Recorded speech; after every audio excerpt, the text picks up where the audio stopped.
നമുക്കിന്ന് പാചകക്കാർ തയ്യാറാക്കുന്ന ഒരു മാങ്ങ അച്ചാറുണ്ടാക്കാം. അതിനായി ഒരു മാങ്ങ എടുത്ത് ചെറിയ കഷ്ണങ്ങളാക്കി അരിഞ്ഞ് വെള്ളത്തിലിട്ട് നന്നായിട്ട് കഴുകി മാറ്റി വയ്ക്കുക.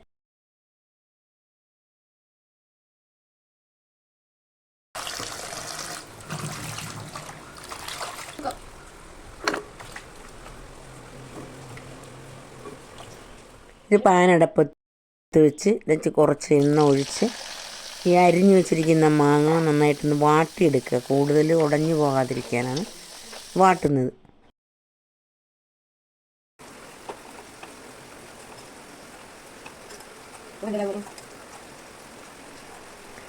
അതിലേക്ക് തന്നെ കുറച്ചുകൂടെ എണ്ണ ഒഴിച്ച് അതിലേക്ക് കടുക്, ഇച്ചിരി ഉലുവ, വെളുത്തുള്ളി, കാന്താരി, വേപ്പില, വറ്റൽമുളകൊക്കെ ഇട്ട് മൂത്തതിന് ശേഷം